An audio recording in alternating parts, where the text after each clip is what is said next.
मेरे मोहतरम भाइयों, दोस्तों, बुज़ुर्गों,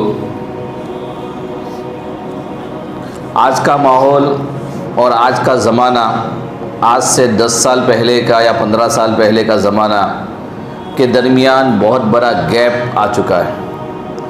2000 से पहले के लोग और 2000 के बाद पैदा होने वाले लोग यानी वो बच्चों के दरमियान एक जनरेशन गैप पैदा हो चुका है। ये गैप के साथ साथ एक जहनी गैप भी पैदा हो चुका है। जो आज से 15 साल या 20 साल पहले जो नौजवानों की सोच थी, वो सोच और अभी के नौजवान लड़के और लड़कियों की सोच के दरमियान ज़मीन और आसमान का फ़र्क है। जहाँ एक गैप वाक़ हुआ है, वहाँ हमारे मुसलमानों की जो मेहनतें हैं, हमारे उलमा की जो मेहनतें हैं, हमारे कौम के बड़े लीडरों की जो मेहनतें हैं और हमारे जो बड़े तंजीमों की जो मेहनतें हैं, वो भी बिल्कुल ख़त्म के करीब हो चुकी है। और गोया के मुसलमान नौजवान लड़के और लड़कियाँ और हमारे मुसलमान घरों का माहौल, आप कहीं पर भी इस वक्त चले जाओ, बल्कि जिस कंट्रियों को हम एग्ज़ाम्पल के तौर पर बेहयाई के तौर पर पेश करते थे, उन कंट्रियों का और उनके वहाँ का माहौल हमसे लाख गुना ज़्यादा अच्छा बन चुका है। और जिन कंट्रियों के अंदर दीन की इतनी सारी मेहनतें हुई और दीन के फव्वारे फूटे और दीन के ऊपर जुमा से लेकर महल्लों से लेकर घरों से लेकर इनफिरादी इज्तिमाई मुलाकात से लेकर मशवरों से लेकर इज्तिमात से लेकर जहाँ इतनी सारी मेहनतें हुई, वहाँ मुसलमानों के दीन का हाल ये है कि अल अमान वल हफीज़। तो ये सारा का सारा बिगाड़ कहाँ से पैदा होता है? ये हमारे घरों का, हमारी सोसाइटी का ये माहौल जो ख़राब हो रहा है, कहाँ से हो रहा है? मोहल्ले में एक लड़का बिगड़ता है या एक लड़की बिगड़ती है तो तमाम के तमाम ये सोचते हैं कि वो घर का लड़का वो लड़की बिगड़े हुए हैं और उनका जो है पूरा का पूरा कसूर माँ बाप के ऊपर जाता है। माँ बाप सही नहीं है। अब माँ बाप के ऊपर क्या बीत रही है वो माँ बाप जानते हैं। हो सकता है माँ बाप सही हो सकता है सही ना हो। खैर, किसी एक गांव का लड़का हो या किसी शहर का बच्चा हो या किसी मुल्क का बच्चा हो, जहाँ से वो जो बिगाड़ पैदा होगा और उसका बिगाड़ जितना आलमी होगा, जितना उसका बिगाड़ उसकी वजह से नुकसान लोगों को पहुँचता रहेगा, लोग यूं ही कहेंगे आखिर कि भाई काश के उसके माँ बाप ने उसको पैदा न किया होता या वो लड़की पैदा न हुई होती। खुलासा कलाम ये है कि आदमी का जड़ और उसकी जो चीज़ है वो मेन चीज़ सही हो और सब कुछ सही होता है। उसका एग्जाम्पल ये है कि अगर आपको किसी जगह पे खेत में कोई पौधा लगाना है या कोई बीज लगाना है, तो बीज को लगाने से पहले आपको मौसम को देखना पड़ेगा। मौसम अगर खुशगवार है और उस मौसम के अंदर ही वो पौधा वो बीज उगता है तभी आपको लगाना पड़ेगा। सख्त सर्दी हो, सख्त गर्मी हो और कोई इंसान कहे कि नहीं मैं इस मौसम में ये बीज लगाऊंगा, तो वो पौधा नहीं उग सकता है, वो ख़राब हो जाएगा।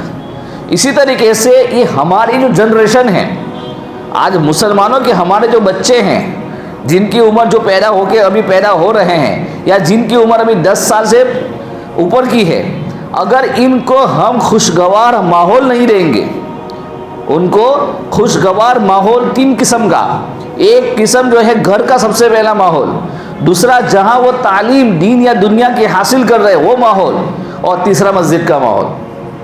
3 माहौल है, चौथा दोस्तों का माहौल गिन लो। 4 माहौल हम उनको जब तक सही नहीं देंगे, तब तक जिस तरह खेत के अंदर वो बीज नहीं उगता है, तब तक ये नस्ल की परवरिश नहीं होगी, सही तरबियत नहीं होगी। इसके ऊपर मैंने 3 बातें पहले आपको बतला दी कि शादी से पहले एक नेक माँ का इंतखाब, नेक बीवी का इंतखाब, कि बीवी नेक हो। अगर इंतखाब सही है, औलाद की तरबियत भी सही होगी। शादी के बाद बीवी नेक होगी तो बीवी को टफ टाइम ना दिया जाए, बल्कि उसका सपोर्ट किया जाए, तो वो बेहतरीन औलाद की तरबियत करने वाली बनेगी। नंबर 2, घर का माहौल बेहयाई से पाक किया जाए। बेहयाई के असबाब, टेलीविज़न हो, टीवी हो, इंटरनेट हो, उससे घर को पाक साफ रखा जाए, तो आपकी औलाद आपकी कंट्रोल में रहेगी। अगर घर का माहौल ख़राब है तो ये औलाद हमारे कंट्रोल में नहीं रहेगी। और तीसरी चीज़ मैंने बतलाई थी कि बच्चों के ऊपर घर में शफ़क़त और रहमत हो, कि एक बाप अपने बेटे के साथ इस तरह रहे कि गोया कि वो उसका बेस्ट फ्रेंड है, और माँ अपनी बेटी के साथ इस तरह रहे कि वो उसकी बेस्ट फ्रेंड है। अगर इनको अपनी कोई बात शेयर करनी है तो सबसे पहले हमसे करें। ये 3 चीज़ें हमारे मुस्लिम सोसाइटी में होगी, मुस्लिम घरों में होगी, तो इंशाअल्लाहुल अज़ीज़ फिर से दोबारा हमारे घरों से बेहतरीन माएँ और बच्चे पैदा होंगे।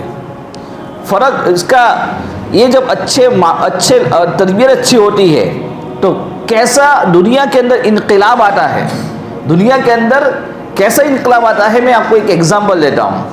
अभी हमारा जो है इस्लामी एतबार से जो साल चल रहा है 1446 चल रहा है, 1446।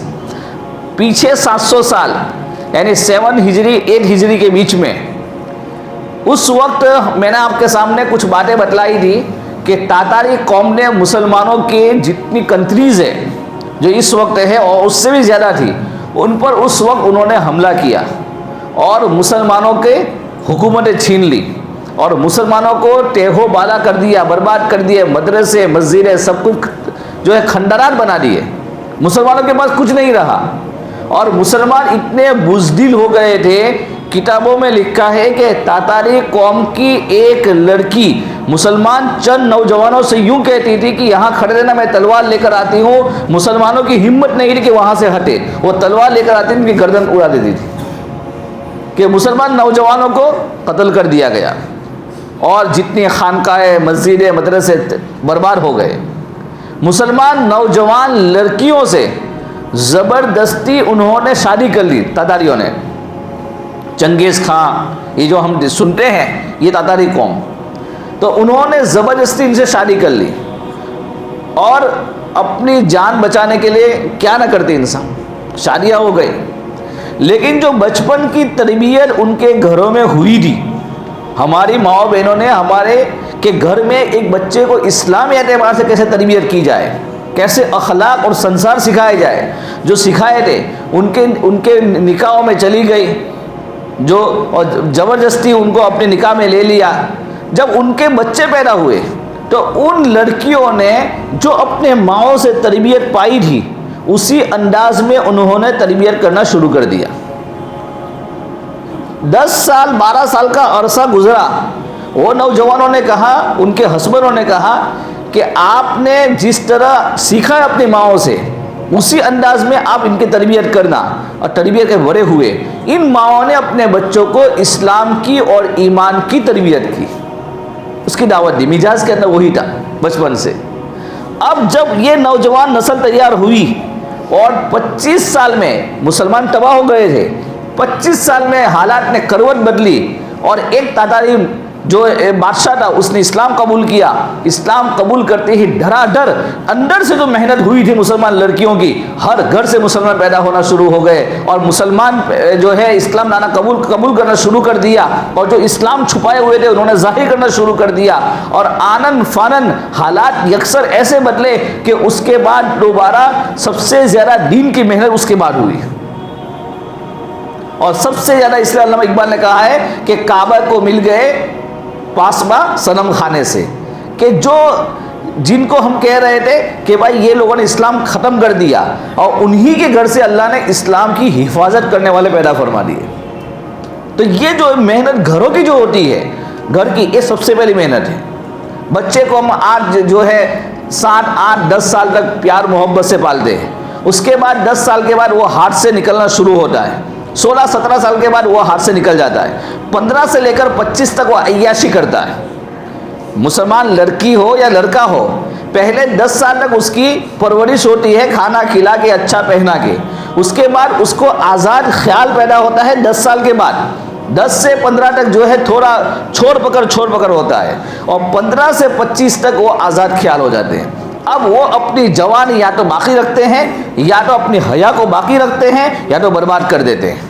अब 25 के बाद जब उनकी शादी का वक्त आता है, तो मुसलमान लड़के भी और मुसलमान लड़कियां भी आज कमोबेश आप जाओ, आज रोना रो रहे हैं। 2023 का डेटा है, 2023 का डेटा पढ़िए।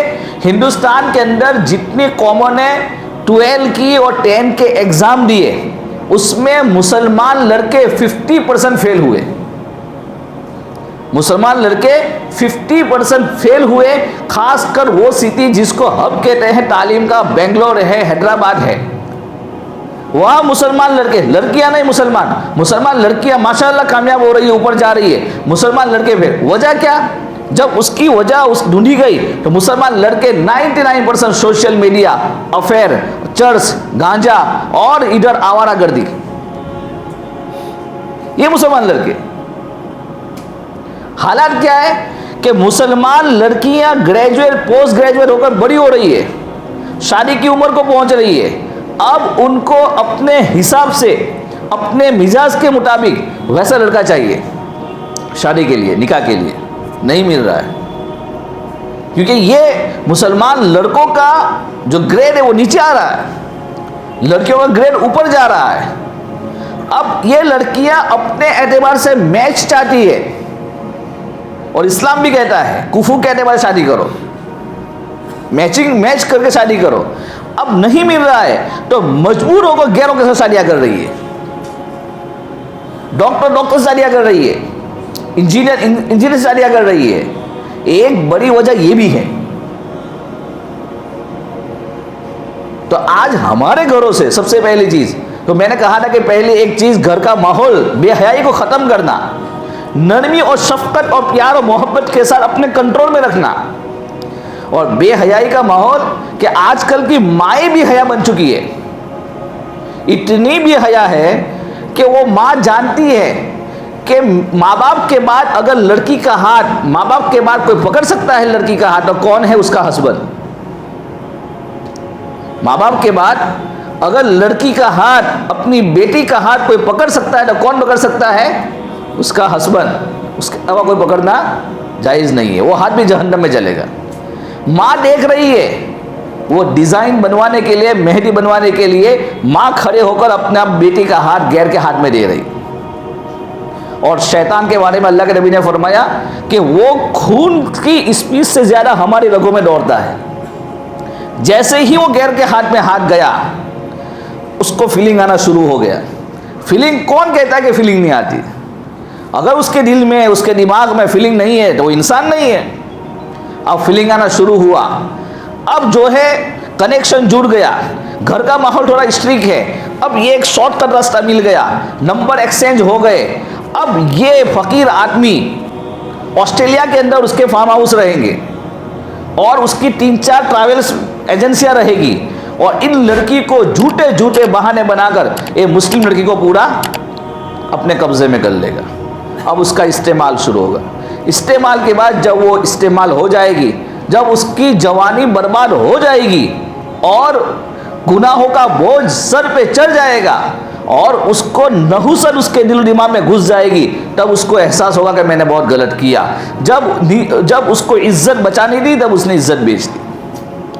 तो सबसे पहले जो बेहयाई है जो औलाद में मुसलमान नस्लों में जो आ रही है वो माँ बाप की तरफ से आ रही है। सोशल मीडिया बाद में, उसको हम बाद में गिनेंगे, टेलीविज़न को बाद में गिनेंगे। अगर माँ बाप घर में सही है तो औलाद के अंदर बेहयाई नहीं आती, औलाद के अंदर बेहयाई नहीं आती। बड़े बड़े लोग हैं इस वक्त जो बड़े बड़े मिलियनर बिलियनर हैं, लेकिन अल्हम्दुलिल्लाह इन्होंने इन बात को समझा कि कहाँ गलती नहीं करना चाहिए और कहाँ औलाद के साथ कैसा बर्ताव करना चाहिए। आज आपको उन बच्चों, ऐसे बच्चे मौजूद हैं, बड़े बड़े डॉक्टर्स हैं और दुनिया के टॉप 10 डॉक्टर में शुमार होता है, मुसलमान है, लेकिन आज भी वो साहिब औलाद है, बच्चे वाले हैं, लेकिन उनका कंट्रोल उनके बाप के हाथ में। वो बाप को फ़ोन किए बगैर कोई काम नहीं करते, उसके मशवरे के बगैर कोई बिजनेस नहीं करते, इन्वेस्ट नहीं करते हैं, और यहाँ तक कि अपने बच्चों की तरबियत के लिए अपने बाप को पहले फ़ोन करते हैं। तो मेरे दोस्तों बुजुर्गों, मैंने 3 चीज़ें पहले बताई थी। नंबर 1, घर का माहौल दुरुस्त करना। घर के माहौल के लिए एक तो अपनी बीवी को अगर नेक है तो फ्रीडम देना, नेक नहीं तो उसको पहले नेक बनाने की कोशिश करना। नेक बनाने के बहुत सारे रास्ते हैं इस ज़माने में, वो बना सकते हैं। अगर उस नेक फैमिलियों के साथ कांटेक्ट करना, नेक माहौल और नेक मजलिसों के अंदर शिरकत करना, और नंबर 2, घर के अंदर जितनी बेहयाई की उसको ख़त्म करना, और नंबर 3, अपने औलाद के साथ शफ़क़त और मोहब्बत का बर्ताव करना, और दुआ का एहतमाम करना। औलाद के लिए दुआ लिखा है कि दुआ जो है वो जन्नत की हवा होती है, और ख़ास कर माँ की दुआ ये जन्नत की हवा है। उस पर जो है उलमा ने एक वाक़या लिखा है, हसन बसरी रहमतुल्लाह अलैह, कि जिन्होंने सहाबिया औरत का दूध पिया था। सहाबी तो नहीं है हसन बसरी, ताबी है, लेकिन उन्होंने सहाबिया औरत का दूध पिया था बचपन में, तो उनके अंदर वो सिफात थी कि उनकी मजलिस मस्जिद में होती थी, अगर वहाँ से अगर गुजर जाता था, उनकी अगर कुछ बातें कान में पड़ जाती थी, वो आदमी धाड़े मार कर होता था। इतनी तासीर अल्लाह ने रखी थी और इतने नेक थे। हसन बसरी जैसा इंसान कि कोई उसके बारे में कहे कि हसन बसरी, तो एक फ़ख्र महसूस करता था। बगदाद के अंदर रहा करते थे, और एक औरत थी मालदार किस्म की, उनके हस्बैंड का इंतकाल हो गया, एक ही बेटा छोड़ा बाप ने, तो खासी माल दौलत छोड़ी थी। बेटे ने आवारगी के अंदर, जवानी के अंदर तमाम चीज़ों को बर्बाद कर दिया। माँ समझाती रही, घर के अंदर आता, माँ उसको नसीहत कर दी, घर के बाहर कंट्रोल नहीं था। हुआ क्या कि जवानी के अंदर ही उसको मौत नजर आने लगी, बीमारी के अय्याम शुरू हो गए और कमज़ोर होना शुरू हुआ। अब माँ उसको समझाती, बेटा अभी भी वक्त है, तौबा कर ले, अभी भी वक्त है, तौबा कर ले। कई मरतबा उस वक्त का जो कुतुब अब्दाल जिसको हसन बसरी कहते हैं, उन्होंने समझाया, नहीं समझी। आखिर में क्या हुआ, जब बच्चे को एहसास हुआ बीमारी में कि अब मेरी मौत करीब है और जवानी के आलम में मैं चला जाऊंगा, चुनांचे उसने कहा कि मुझे हसन बसरी के पास ले जाओ, मैं तौबा करना चाहता हूँ। माँ दोपहर का वक्त होता है, जोहर का वक्त होता है, हसन बसरी के घर पर पहुँचती है और दस्तक देती है, दरवाज़ा खुलता है। हसन बसरी रहमतुल्लाह फरमाते हैं, बताइए क्या खिदमत है। तो माँ कहती है कि मेरा बेटा जो आज तक तौबा नहीं किया, आज तौबा करना चाहता है। हसन बसरी फरमाते हैं कि उसने हर वक्त ज़ाय किया, आज भी वक्त ज़ाय करेगा। अभी मेरा दर्स कुरान का वक्त है, मेरा थोड़ा सा आराम का वक्त है। चुनांचे दरवाज़ा बंद हो जाता है। माँ आती है, बेटे को कहती है कि वक्त का अल्लाह का वली भी तुझसे नाराज़ है कि तूने उनको भी नाराज़ किया हुआ है। अब वो बेटा भी शर्मिंदा हो जाता है कि हमारे शहर का इतना बड़ा आलिम वो मेरे साथ मुलाकात करना नहीं चाहता। शहर का नहीं बल्कि दुनिया का आलिम सबसे बड़ा। तो फरमाया कि उसी हालत में उसको अब मौत बिल्कुल करीब नज़र आने लगी। माँ को 2 जुमले कहता है कि माँ, मुझे मुसलमानों के कब्रिस्तान में दफन मत करना, मुझे मुसलमानों के कब्रिस्तान में दफन मत करना। मैं इतना अय्यास और इतना फहाश आदमी हूँ कि कहीं मेरे अजाब की वजह से दूसरों को तकलीफ ना हो, मुझे अपने घर में दफन कर देना। और दूसरा, जब मैं मर जाऊं तो अपना 2 पट्टा मेरे गले में लपेट कर मुझे घसीटना कि कुत्ता भी जब मर जाता है तो उसको घसीटा जाता है। तो अल्लाह को उसकी आजिज़ी इतनी पसंद आई, इतनी पसंद आई, और ये तौबा बोलते हैं उसको। आदमी जब शर्मिंदा होके ऐसे अल्फाज निकले उसको तौबा बोलते हैं। अल्लाह को उसकी आजिज़ी इतनी पसंद आई कि वहाँ हसन बसरी सोए हुए हैं और दिल पे अल्लाह की तरफ से कुछ बातें इल्का होती है कि हसन बसरी, क्या मेरा मेरा मेरा बंदा, मेरा वली, उसका इंतकाल हो रहा है, उसका इंतकाल हुआ है, क्या उसके जनाजे की नमाज नहीं पढ़ेगा? ये अपना आराम छोड़कर वहाँ पहुँचते हैं और देखते कि उनका इंतकाल हो जाता है, उनकी जनाजे की नमाज पढ़ाते हैं। तो ये है जवानी की तौबा। और माँ की दुआ रंग लाई।